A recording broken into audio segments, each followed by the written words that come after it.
de Jesus Cristo.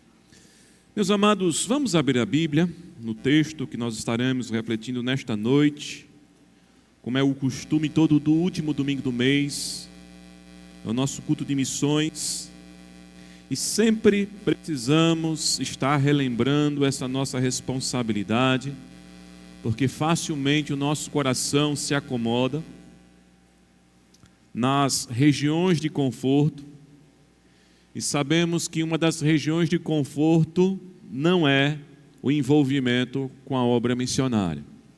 Porque fazer missões, irmãos, requer da gente sacrifício.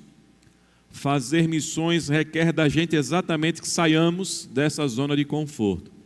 A nossa relação para com Deus, irmãos, é uma relação não só de sermos abençoados, mas é uma relação de proclamarmos aquele que é o verdadeiro abençoador das nações. Foi essa palavra que Abraão recebeu.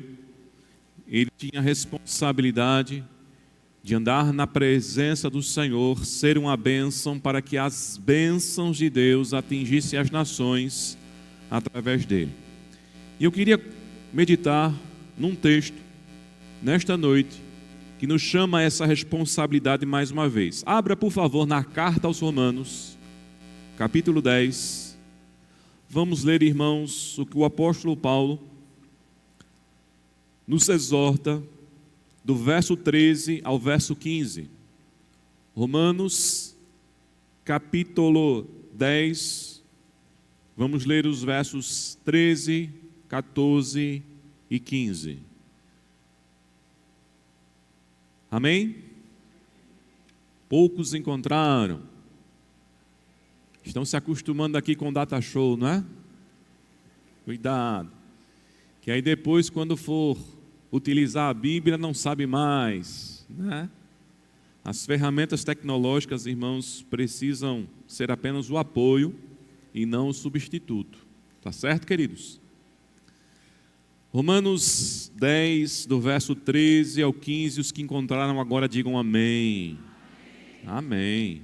Diz assim a palavra do nosso Deus: porque todo aquele que invocar o nome do Senhor será salvo. Como, porém, invocarão aquele em quem não creram? E como crerão naquele que nada ouviram? E como ouvirão, se não há quem pregue? E como pregarão, se não forem enviados? Como está escrito: quão formosos são os pés dos que anunciam coisas boas. Oremos mais uma vez. Senhor Deus, que a Tua graça nos dê capacidade agora, Senhor, para transmitirmos a Tua palavra, para compreendermos a Tua palavra, para recebermos a Tua palavra como uma terra boa em nosso entendimento, em nosso coração, para frutificarmos. Ó Deus, mais uma vez, vem sobre a vida da Tua igreja, vem despertar, Senhor, o nosso entendimento sobre essa responsabilidade que nós temos, a responsabilidade missionária, Senhor. Que o Teu Espírito fale ao nosso coração, em nome do Senhor Jesus Cristo. Amém. Quando nós olhamos para a carta aos Romanos, nós precisamos entender, irmãos, que há uma divisão. Ela se constitui naquilo que nós chamamos de dois blocos. O primeiro bloco é chamado da ortodoxia, e vai do capítulo 1 ao capítulo 11. O segundo bloco é chamada ortopraxia, que vai do capítulo 12 até o final desta carta. A ortodoxia é toda a doutrina que nós precisamos conhecer a respeito de Deus. A ortopraxia é exatamente, irmãos, a prática dessa doutrina. Nós não podemos praticar o que nós não conhecemos, e nós não podemos deixar de praticar aquilo que nós conhecemos. Então o apóstolo Paulo, irmãos, ele tinha esse costume, primeiro doutrinar a igreja, e depois chamar a responsabilidade da igreja para aquilo que agora, uma vez que a igreja passa a conhecer, tem que colocar em prática. E isso se encaixa perfeitamente, irmãos, nas exortações de Tiago. Quando Tiago diz que uma fé sem obras é uma fé o quê? Morta, nula, inválida. Ou seja, se cremos de fato em Deus, temos que conhecê-lo, e temos que praticar todo o conhecimento que a gente recebe da parte do Senhor. Mas o capítulo 10, irmãos, é o finalzinho exatamente dessa ortodoxia.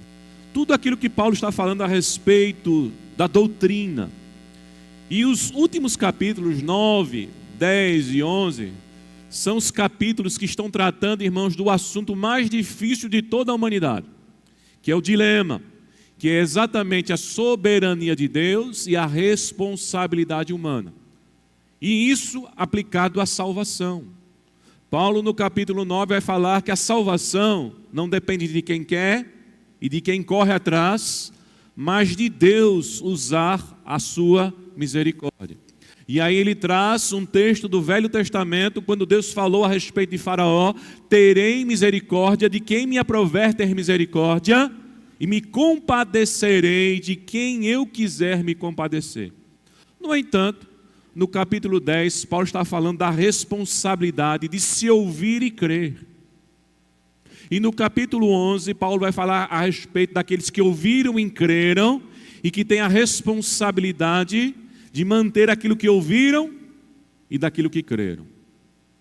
Capítulo 10, irmãos, Paulo está exortando a igreja a respeito da responsabilidade de se ouvir e crer, mas principalmente a igreja proclamar esta mensagem para aqueles que ainda não havia ouvido, por isso que não estavam ainda crendo na salvação que nós temos em Cristo Jesus.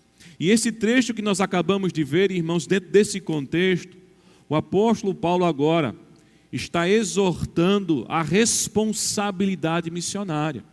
E é isso que eu quero compartilhar com os irmãos a partir desse texto, que missões é uma responsabilidade intransferível da igreja do Senhor.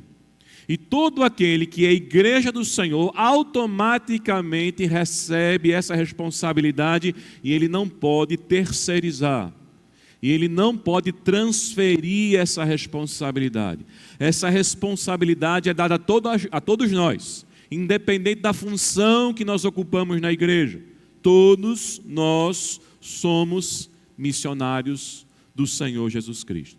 E olha, o texto que nós acabamos de ler, Paulo traz dois textos do Velho Testamento.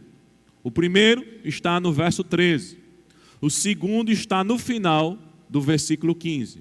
Mas no meio desses dois versículos que Paulo está trazendo aqui do Velho Testamento para despertar a responsabilidade da igreja, ele faz aquilo que nós chamamos de um silogismo retórico. Ele começa a fazer algumas perguntas a fim de que os seus leitores, dentro dessa lógica, pudessem então se verem responsáveis pela proclamação desta palavra. E dentro desse silogismo, irmãos, e desses dois textos que Paulo está trazendo aí do Velho Testamento, o primeiro, verso 13, lá de Joel, o segundo, finalzinho do verso 15 do profeta Isaías, Paulo vai nos ensinar pelo menos, irmãos, 4 coisas importantes a respeito dessa nossa responsabilidade intransferível, que é exatamente fazermos missões. A primeira coisa, irmãos, que nós temos que olhar, que Paulo afirma aqui, é que a salvação é o resultado da invocação. Não há salvação que não seja por meio da invocação. E aí Paulo pega o texto de Joel, verso 13, Paulo está afirmando aqui do jeito que Joel afirmou. Paulo está dizendo: porque todo aquele que invocar o nome do Senhor, qual vai ser o resultado? Será salvo. A invocação deste nome é exatamente, irmãos, o resultado de quem ouviu o Evangelho e entendeu a maneira pela qual o Evangelho revela que alguém se torna salvo. Porque a salvação, irmãos, não é produto das obras, a salvação não é produto da nossa evolução coletiva ou pessoal, a salvação não é o esforço para melhorarmos e então mudarmos muitos contextos sociais. A salvação, de acordo com aquilo que o Evangelho nos revela, é fruto do reconhecimento da nossa incapacidade. Por isso que nós temos que nos arrepender e clamar socorro. Quando Paulo está falando de invocar, ele está falando daqueles que se veem desesperados e estão clamando por socorro. Quem não clama por socorro diante da situação que se encontra, não encontra a salvação. O Evangelho, irmãos, nada mais é do que a revelação da nossa condição diante de Deus. E quando nós entendemos quem de fato nós somos diante de Deus, a primeira coisa que deve haver no nosso coração é um clamor, é invocar a misericórdia do Senhor. Infelizmente, o Evangelho que na sua grande maioria tem sido pregado nos dias atuais, é o Evangelho que não fala ou não chama as pessoas a clamarem misericórdia sobre a sua vida. É o Evangelho em que você é convidado para ser abençoado. É o Evangelho em que você é convidado para fazer um negócio com Deus, a barganha. É o Evangelho que parece que nós temos alguma coisa para apresentar a Deus, por isso que Deus está nos chamando, para fazermos esse negócio. E muitos, nesse sentido, por não se verem perdidos, não entram no desespero e não invocam de verdade o nome do Senhor, que é salvação. Pessoas estão tendo contatos religiosos única e exclusivamente para satisfazerem questões pessoais, temporais, humanas. E esquece, irmãos, que acima de tudo o Evangelho é a proclamação da condição espiritual do homem, que independe de como é a sua passagem aqui na terra, se você vai ficar famoso ou não, se você vai ser rico ou não, se você vai ser reconhecido ou não, se você vai ter saúde plena ou não, independente de como é a nossa passagem aqui, irmãos, o mais importante é o final, para onde nós iremos. Para onde nós iremos passar a nossa eternidade. Porque toda conquista, ou a falta dela neste mundo passageiro, efêmero, não faz diferença naquilo que vai acontecer na nossa vida por toda a eternidade. E só encontra o socorro aquele que clama, aquele que invoca. E a primeira coisa que o apóstolo Paulo está trazendo aqui, irmãos, como responsabilidade para ver a seriedade, irmãos, dessa missão que nós temos que ter, é que nós temos que anunciar às pessoas que se elas não clamarem o nome de Jesus, a vida dela estará perdida. Mas não estará perdida financeiramente, não estará perdida emocionalmente, não estará perdida porque talvez haja crise no âmbito familiar. Estará perdida porque por toda a eternidade, essa pessoa que não invocou o nome de Jesus perecerá. O justo castigo de Deus. Para nos livrarmos da sentença dos céus, da justiça, da espada da lei, precisamos clamar, invocar o nome que está sobre todo o nome. Porque todo aquele que invoca o nome de Jesus é salvo. Todo aquele que invoca o nome de Jesus encontra a salvação. Por isso, que o apóstolo Pedro, se você abrir em Atos capítulo 4, verso 12, quando é veementemente proibido pelas autoridades religiosas e políticas da época de continuar falando o nome de Jesus, Pedro desobedeceu. E Pedro então afirmou, por quê? O motivo, ele afirmou o motivo da sua desobediência, ele vai dizer, porque não há salvação em outro nome. Se eu me calar, pessoas não vão invocar. Se pessoas não invocarem, pessoas não encontrarão a salvação. E Pedro vai dizer, não há salvação em outro nome, porque debaixo do céu não existe outro nome dado entre os homens, pelo qual importa que sejamos salvos. Quando nós olhamos, irmãos, essa responsabilidade, nós entendemos, irmãos, que salvação é só quando se ouve o Evangelho, quando se ouve o nome sobre todo o nome. Salvação não é o resultado da maneira mais correta que você tentou viver nessa vida, mais digna, de uma maneira em que você se desviou das coisas erradas, que você manteve o seu caráter, que você manteve o seu testemunho. Salvação não é fruto desse esforço. E no livro de Atos, capítulo 10, se você abrir aí, você vai ver claramente, irmãos, essa verdade. A Bíblia fala de um homem chamado Cornélio, Atos capítulo 10, verso 2. O testemunho a respeito desse homem, Lucas vai dizer que era um homem piedoso e temente a Deus com toda a sua casa, e que fazia muitas esmolas e orava continuamente ao Senhor. Um homem correto, um homem que mantinha a sua casa dentro de uma vida correta, um homem que ajudava todos os necessitados e um homem que tinha uma vida constante de oração. Aos olhos humanos, um homem aprovado diante de Deus. E veja, no verso 4, quando ele tem um anjo que aparece para Cornélio, o anjo diz: olha, Deus aceitou as suas orações e as suas esmolas. Deus está vendo o que você está fazendo. Deus está contemplando o que você está fazendo. Não só as pessoas que viviam com Cornélio, mas Deus lá do céu estava vendo os atos de Cornélio. Mas a pergunta é, isso era suficiente para Cornélio encontrar a salvação? Não. Quando você olha para o verso 5, esse anjo que ressaltou aquilo que todo mundo sabia da vida de Cornélio, o que foi que ele disse? Vá a Jope e manda buscar a Pedro. Por que o anjo orientou Cornélio ir a Jope e buscar Pedro? Sabe para quê?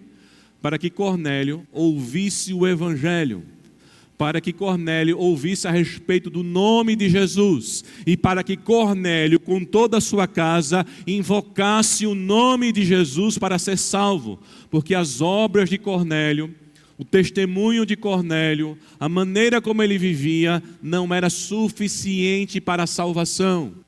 Ele precisou ouvir falar de Jesus, ele precisou se arrepender dos seus pecados, ele precisou crer única e exclusivamente na obra que Cristo fez na cruz do Calvário, e não nas suas orações, e não na sua piedade, e não nas suas boas ações àqueles que estavam em necessidade. O que garantiu a salvação de Cornélio não foi o bom testemunho humano, mas o que garantiu a salvação de Cornélio foi que quando Pedro chegou e começou a pregar o Evangelho, diz o texto que o Espírito Santo desceu sobre Cornélio e toda a sua família, e foram cheios do Espírito Santo, e começaram a falar em línguas, e Pedro disse: como podemos nós negar o batismo para aqueles que, como nós, estão cheios do Espírito Santo? E qual é o sinal, irmãos, de batismo? Qual é a necessidade do batismo? Batismo, irmãos, é sinal de arrependimento. O que é que Pedro viu ali? Pessoas que estavam cheias do Espírito Santo porque se arrependeram dos seus pecados. Lembra qual foi o conflito de João Batista? Que falava a respeito de que depois dele viria um do qual ele não era nem digno de desatar a correia das sandálias, que ele estava batizando com água, mas esse batizaria com o Espírito Santo e fogo. Quando esse aparece, que é o próprio Cristo, e Jesus vai a João, e João diz o quê? Tu vens a mim? Eu é que preciso ir a ti. João está diante do Deus Santo. João olha para aquele que é o Deus Santo e diz: você é o único que veio a mim e que então não tem necessidade de arrependimento de pecado. E o que é que João fazia, irmãos? João, na sua maior parte do seu ministério, o que ele fazia? Recebia pessoas arrependidas dos seus pecados e batizava essas pessoas. João era a voz que clamava no deserto. E o grande sinal, irmãos, o grande simbolismo do batismo é o arrependimento para a purificação dos pecados. É o abandono da velha vida para uma nova vida. É a imagem visível daquilo que invisível acontece dentro de nós. É um rito, é um símbolo, é um sacramento extremamente importante que Deus nos deixou, mas o seu significado passa pelo arrependimento. E quando Cornélio, irmãos, é batizado, é sinal que ele se arrependeu dos seus pecados. É sinal que ele ouviu o nome de Jesus e ele invocou o nome de Jesus. Porque só quem invoca o nome de Jesus encontra o quê, meus irmãos? A salvação. E diante desse fato, o que é que Paulo começa a fazer agora? Perguntas retóricas, dentro de um silogismo. Se a salvação só acontece quando alguém invoca o nome do Senhor, não há nenhuma outra possibilidade de alguém ser salvo se não invocar o nome de Jesus, Paulo então, irmãos, faz a primeira pergunta, no verso 14. E aí nós temos a segunda lição aqui, irmãos, nesse texto. A invocação que leva à salvação é o resultado daquilo que as pessoas estão ouvindo. Paulo vai dizer, como crerão? Ou como invocarão aquele que não creram? E como crerão naquele de quem nada ouviram? Como pode ver a invocação para a salvação se a mensagem não está chegando para que as pessoas ouçam e invoquem o nome do Senhor? Será que nós entendemos, irmãos, a responsabilidade que nós temos? É a primeira pergunta que Paulo está fazendo.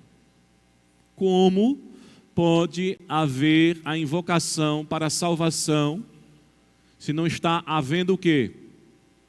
A pregação.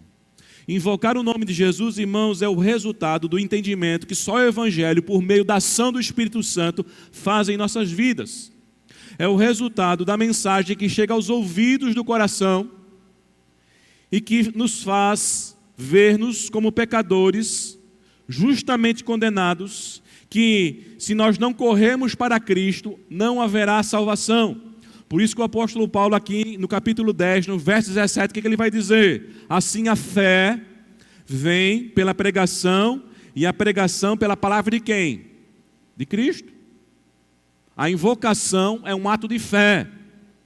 Só que a fé só pode vir a partir do momento que a mensagem chegou ao ouvido do coração da pessoa. E Paulo então faz a primeira pergunta: como porém vai haver essa invocação, ou seja, a fé, aqueles que crerão, se não estão ouvindo a mensagem? Meus irmãos, veja que responsabilidade que nós temos diante de tantas pessoas que passam ao nosso redor, ou mesmo, como foi relatado aqui nesse vídeo, as nações, os povos não alcançados e os povos não alcançados isolados. Como essas pessoas vão invocar o nome do Senhor? Quem vocês acham que Deus vai cobrar? Dos anjos que anelaram no seu coração essa missão? Desejaram essa missão? E quando a gente vê o relato bíblico, irmãos, das ações celestiais, com exceção dos anjos que caíram, Satanás e os demônios, nunca nenhum anjo no céu desobedeceu às ordens de Deus. Aqueles que foram mantidos no estado de perfeição não desobedecem um só milímetro da vontade do Senhor. Mas a quem Deus deu a responsabilidade? Humanamente falando, irmãos, dentro de uma lógica, dentro de uma logística prática, para que a coisa funcione, Deus deveria ter colocado essa missão a quem? A quem não desobedece. Mas ele escolheu quem? aqueles que desobedecem, eu e você. Deus deu a missão à igreja. E é por isso, irmãos, que continuamente nós precisamos ser exortados a respeito da nossa responsabilidade, da nossa missão, que é intransferível. Aquele que invoca o nome do Senhor é aquele que clama por socorro diante daquilo que ele está enxergando como sendo a sua condenação eterna. Mas em terceiro lugar, irmãos, se essa invocação que leva à salvação é o resultado do que as pessoas estão ouvindo, a pergunta é: estamos pregando? Mas também podemos estender essa pergunta: se estamos pregando, o que estamos pregando? O verso 14, a segunda pergunta que Paulo vai fazer dentro desse silogismo retórico é: como ouvirão se não há quem pregue? E aqui, irmãos, não é só a ausência da mensagem. Aqui também é a mensagem que chega e que é distorcida. E que não revela o Evangelho. E que não revela as verdades de Deus. No mundo que a gente viu aqui classificado como cinturão da janela 10x40, mensagens estão chegando lá. Mas não é a mensagem do Evangelho. Não é a pregação genuína do Evangelho que transforma o mais vil pecador. O que chega lá é aquilo que não pode jamais transformar a vida daquele que está perdido.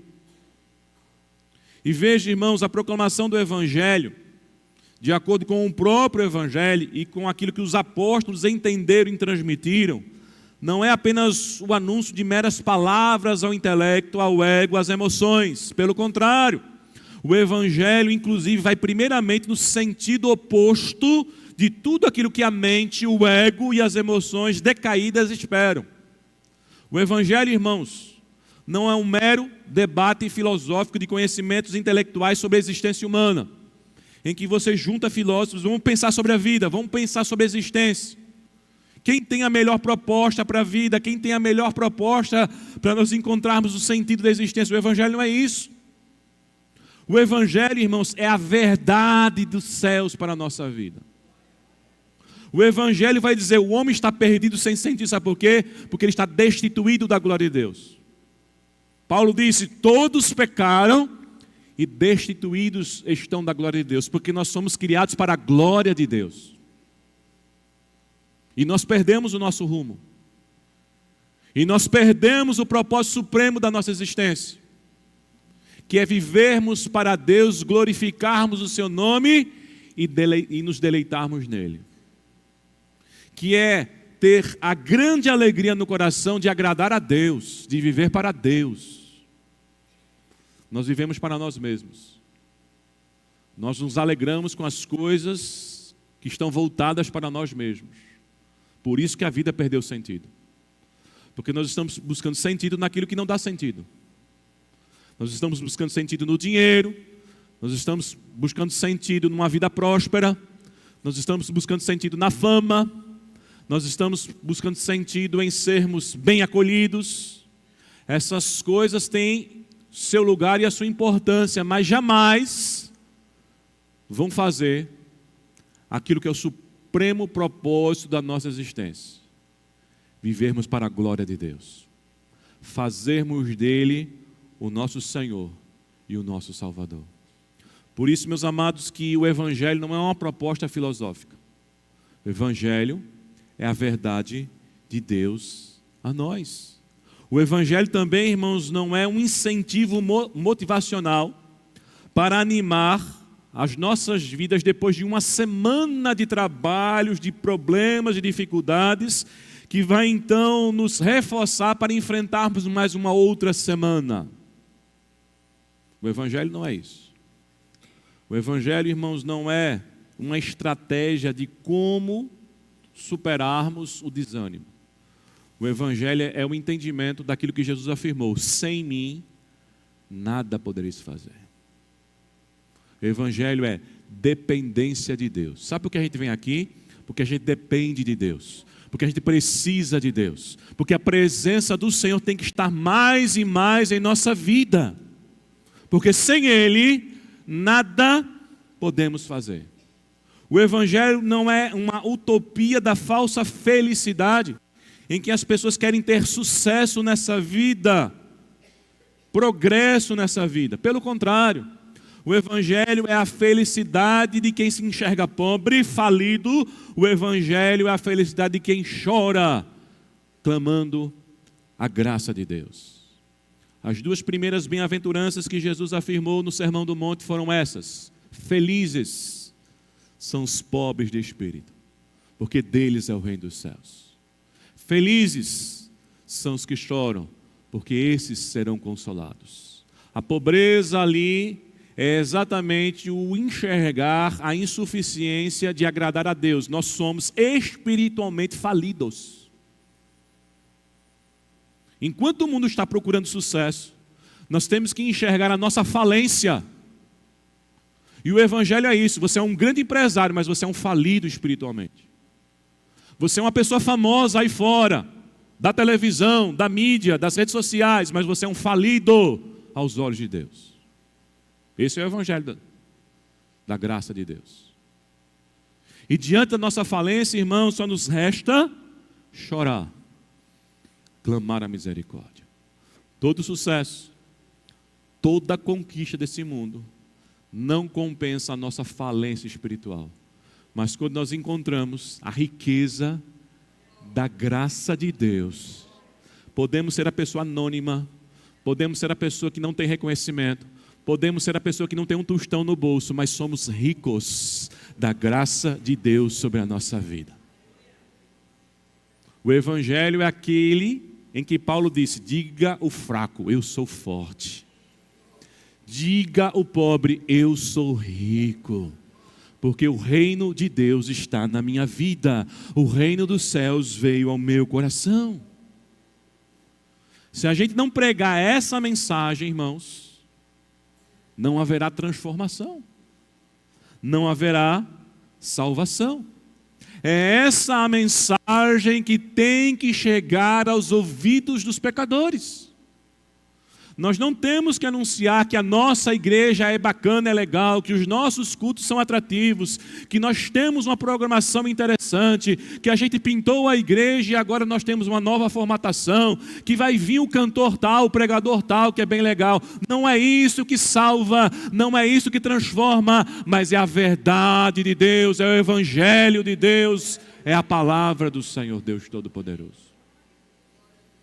Por isso que o apóstolo Paulo, se você abrir em 1 Coríntios capítulo 2, do verso 1 ao verso 5, tendo essa consciência do que deve ser pregado, qual foi a mensagem que ele pregou aos coríntios?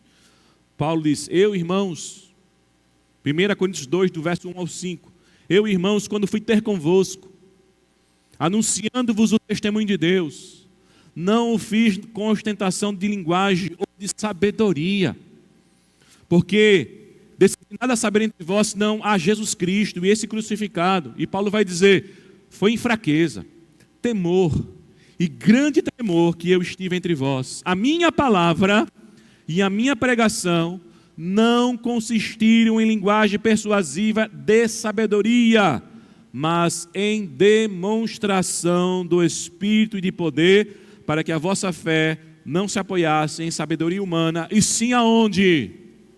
No poder de Deus. Paulo está dizendo: quando eu preguei o Evangelho verdadeiro, que fez com que vocês invocassem o nome do Senhor, vocês encontraram a salvação, porque o Evangelho que eu preguei foi o Evangelho de poder, foi o Evangelho pregado na unção do Espírito Santo, foi o Evangelho que confrontou vocês, foi o Evangelho que colocou vocês na parede, e vocês só alcançaram a salvação porque eu preguei o Evangelho de Cristo. Eu não preguei uma filosofia, eu não preguei aqui uma ideia para o intelecto, mas eu preguei a verdade de Deus. Eu não tenho do que me orgulhar, Vocês não têm de que se orgulhar, porque na verdade, meus amados irmãos, o Evangelho do Senhor, ele vem muito mais para nos humilhar do que para engrandecer o homem. O Evangelho tem como propósito engrandecer o nome de Jesus Cristo. O Evangelho, irmãos, no final vai fazer com que todo joelho se dobre, toda língua confesse que Jesus é o Senhor no céu, na terra e debaixo da terra. Todo joelho, toda a criação, seres visíveis e invisíveis, vão se prostrar e vão glorificar o nome do Deus Todo-Poderoso. Vão reconhecer a sua autoridade. Mas em quarto e último lugar, irmãos, se a invocação que leva à salvação é o resultado daquilo que as pessoas estão ouvindo, então precisamos pregar o verdadeiro Evangelho. E a pergunta é: qual tem sido a nossa disposição para pregar o verdadeiro Evangelho de Cristo? Porque o verdadeiro Evangelho de Cristo, irmãos, nos custa. É mais fácil pregar um falso evangelho. É mais fácil nem pregar o evangelho. Mas se a gente quer disfarçar, é mais fácil pregar um falso evangelho. É mais atrativo. É mais rápido. Mas o verdadeiro evangelho requer de nós o quê? Renúncia.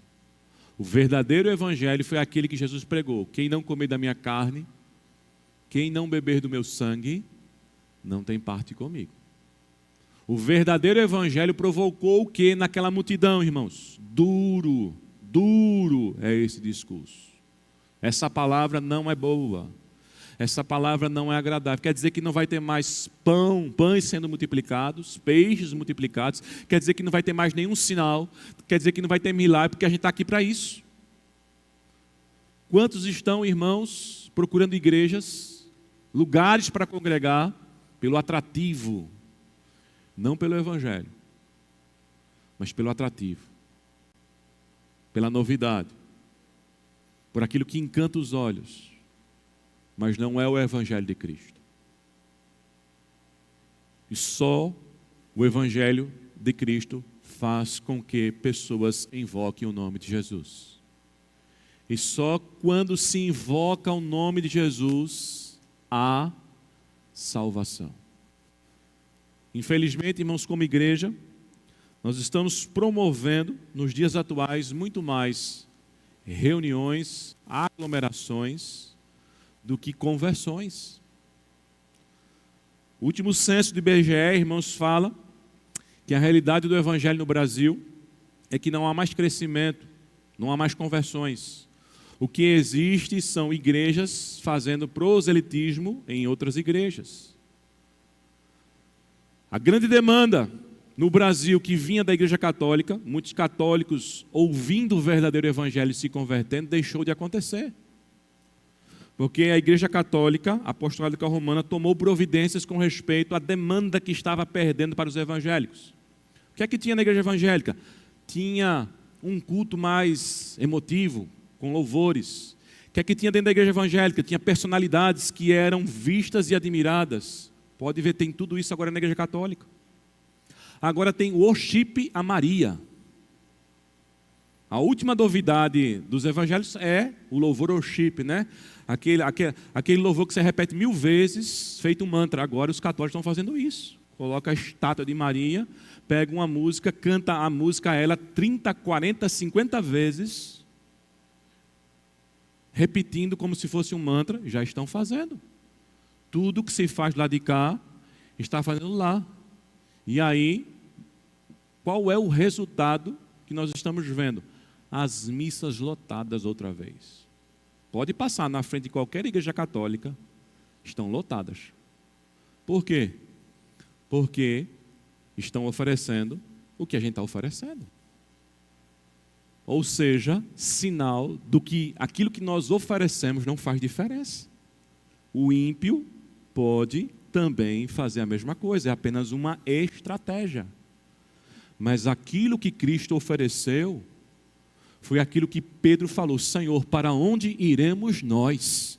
se só tu tens as palavras de vida eterna? O Evangelho é a palavra da vida eterna. O Evangelho é a transformação. O Evangelho não é uma religião. O Evangelho, irmãos, não é uma novidade. O Evangelho é a verdade de Deus que transforma o coração, que nos faz ser apaixonados por Deus, e a gente segue o Senhor Deus Todo-Poderoso. O resto é apenas maquiagem. Aqui, irmãos, Paulo está sendo claro, quando ele encerra no verso 15, fazendo a última pergunta retórica do seu silogismo: como pregarão, se não forem enviados? Qual tem sido a disposição do nosso coração para que o verdadeiro Evangelho chegue nos lugares mais longínquos? Alguém já disse, irmãos, de forma acertada, que missões se faz orando, contribuindo e indo. E entenda que isso não é uma escolha de algo que você vai fazer. Essas três coisas são simultâneas e pertencem como responsabilidades a todos nós. Então nós temos que, ao mesmo tempo que estamos orando, temos que contribuir e temos que o quê? Ir, proclamar. E entenda que a proclamação, irmãos, é aonde Deus nos coloca. Aonde Deus nos coloca, aonde Deus nos direciona, é o lugar para então proclamarmos o reino dos céus. Certo pastor fala uma frase muito acertada. Ele diz o seguinte: toda alma com Cristo é um missionário.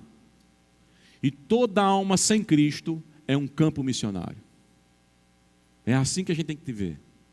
Toda alma com Cristo é um missionário. Mas toda alma sem Cristo é um campo missionário.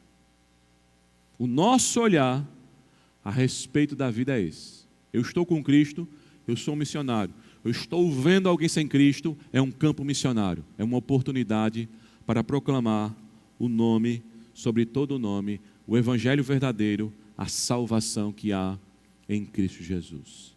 David Brenner, um dos maiores missionários, que apesar do curto período que teve na sua vida, morreu com 29 anos, genro de Jonathan Edwards, que no século XVIII, irmãos, teve o seu coração ardendo para evangelizar os índios nos Estados Unidos. Ele tinha um lema na sua vida. Ele diz o seguinte: nunca me preocupei onde viveria, nem como viveria, nem que provações teria que sofrer, desde que eu pudesse ganhar almas para Cristo. Vou ler mais uma vez. Ele diz o seguinte: nunca me preocupei aonde viveria, como viveria, nem que provações teria que sofrer, desde que eu pudesse ganhar mais almas para Cristo.